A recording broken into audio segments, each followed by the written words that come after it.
2000 সালের ঘটনা। উত্তরপ্রদেশের আগ্রার এক শহরতলিতে অভি নামে এক যুবক দর্জি হিসেবে তার জীবন শুরু করে।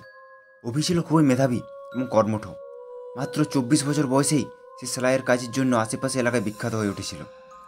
তার সেলাইয়ের দোকানে মহিলাদের লাইন লেগে থাকত, কারণ সে যেভাবে লেহেঙ্গা, চোলি বা ব্লাউজ বানাতো তা সবাইকে মুগ্ধ করত। অভি তার কাজের জন্য খুবই গর্বিত ছিল, তবে তার জীবনে এমন এক ঘটনা ঘটেছিল যা তার এই গর্বকে চিরতরে কাঁপিয়ে দিয়েছিল। একটি রাতে তার পুরো জীবনকে বদলে দিয়েছিল। চলুন সেই রাতের ঘটনা জানা যাক। রাত তখন প্রায় 2টো বাজে। অভি তার দোকানে বসে কাজ করছিল। সেদিন কাজ না শেষ করে সে বাড়ি যেতে পারছিল না, কারণ তার পরের দিন কিছু কাস্টমারকে তার ডেলিভারি দেওয়ার ছিল। দোকানে সেলাই মেশিনে কটকট আওয়াজ ছাড়া চারিদিকে নীরবতা ছিল। দোকানের বাইরে মাঝে মাঝে কুকুরের ঘেউ ঘেউ শোনা যাচ্ছিল। হঠাৎ করেই দরজায় মৃদু কড়া নাড়ার শব্দ হলো। গভীর রাত, এমন সময় কেউ আসবে অভি এমনটা ভাবতে পারেনি। কিছুটা বিস্ময় নিয়ে দরজা খুলে বাইরে তাকালো। এক অদ্ভুত মহিলা দাঁড়িয়েছিল। পরনে লাল শাড়ি, ঠোঁটে গাঢ় লাল লিপস্টিক, চোখে কাজল। তার চেহারায় যেন এক শীতলতার ছাপ, আর তার চোখে ছিল এত গভীর যে অভির মনে হচ্ছিল কিছু একটা অস্বাভাবিক আছে। মহিলাটি এক অদ্ভুত শান্ত স্বরে বলল, তোমার কাছে একটা ব্লাউজ সেলাই করাতে চাই, কালকের মধ্যেই দরকার। তুমি কি আজ রাতে এটা বানিয়ে দিতে পারবে? অভি কিছুটা অস্বস্তি নিয়ে দিয়ে বলল, এত রাতে? কাল সকালে আসলে হতো না? মহিলাটা এসে বলল, না, কাল আমার সময় নেই, আমাকে এটা আজ রাতেই বলতে হবে, বানাতে হবে। অভি মহিলার জোরালো অনুরোধ শুনে রাজি হয়ে গেল। তাকে সেলাইয়ের জন্য ব্লাউজের কাপড় দিল মহিলা। মহিলাটি দোকানের এক কোণে দাঁড়িয়েছিল। চোখে তার ছিল এক অদ্ভুত চাহনি যা অভিকে অস্বস্তিতে ফেলছিল। অভি তার সেলাইয়ের কাজ শুরু করলো। কাজ চলাকালীন বারবার তার মনে হচ্ছিল কেউ তাকে দেখছে। মাঝে মাঝে তার মনে হচ্ছিল মহিলাটি তার ঠিক পিছনে দাঁড়িয়ে আছে, কিন্তু যখনই সে ফিরে তাকাতো পিছনের দিকে, মহিলাটি তখনও আগের জায়গাতেই দাঁড়িয়ে থাকতো। কাজ শেষ করার পর অভি ব্লাউজটি তুলে মহিলার দিকে এগিয়ে দিতে গিয়ে দেখল মহিলাটি নেই।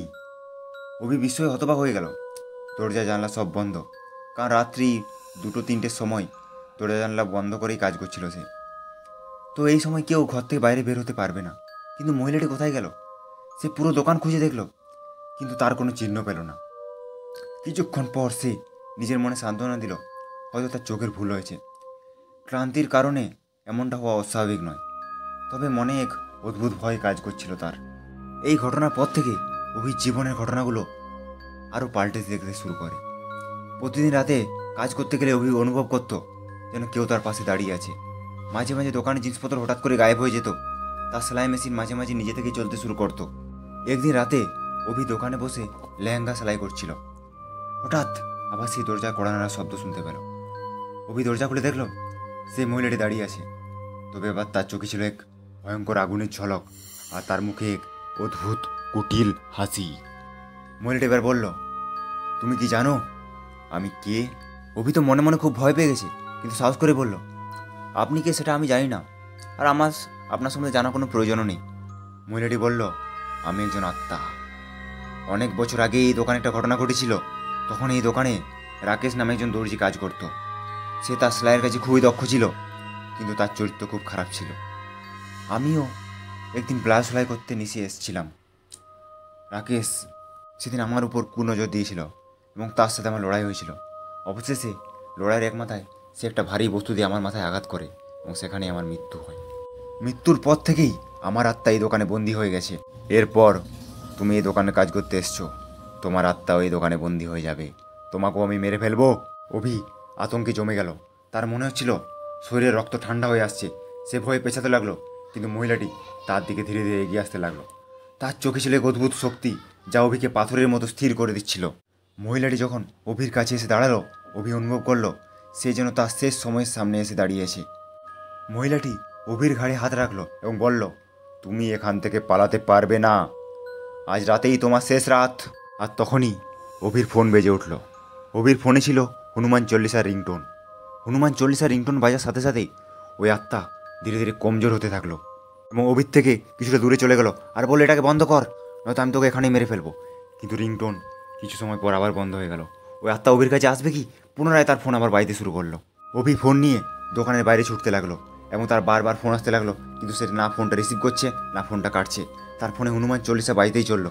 সে দৌড়তে দৌড়তে পাশে একটা বজরংবলী মন্দির ছিল, সেই মন্দিরে এসে পৌঁছালো এবং তার মন্দিরের ভিতর প্রবেশ করেই সে জ্ঞান হারালো। সকালে মন্দিরের পুরোহিত অভিকে মন্দিরের সামনে অজ্ঞান অবস্থায় পায়। তার মুখে জলের ছিটা দিয়ে তার জ্ঞান ফেরায়। অভির চেহারা পুরো ফ্যাকাশ হয়ে গেছে। সে তাকে পুরো ঘটনা, সে রাতে যে ঘটনা ঘটেছিল সেটা পুরোপুরি খুলে বলল। তো মন্দিরপুরে জানালো এই দোকানে আগের এক মালিক রাকেশ ছিল, সে খুবই খারাপ লোক ছিল এবং এক মহিলার হাতে তার মৃত্যু হয়েছিল। ঠিক মহিলার নয়, মহিলার আত্মার হাতে তার মৃত্যু হয়েছিল। সে ওই মহিলার আত্মাকে মানে ওই মহিলাটাকে সে মেরে ফেলেছিল তার নিজের খারাপ মানসিকতার জন্য। কিন্তু এর কিছুদিন পরেই ওই মহিলার আত্মা ফিরে আসে এবং রাকেশকেও মেরে ফেলে। এই ঘটনার পর অভি তার দোকান সুইচ করে নেয়, কারণ ওখানে তার কাজ করার সাহস ছিল না। সে মৃত্যুর হাত থেকে বেঁচে ফিরেছিল। পাড়ার লোকজন আজও বিশ্বাস করে রাতের বেলায় ওই দোকানের আশেপাশে অদ্ভুত আওয়াজ শোনা যায়। আর অনেকেই বলে তারা লাল শাড়ি পরা একজন মহিলার ছায়াও দেখতে পেয়েছে। আর অনেকেই বলে রাতের বেলায় নাকি সেলাই মেশিনের টক টক টক টক শব্দ শুনতে পাওয়া যায়।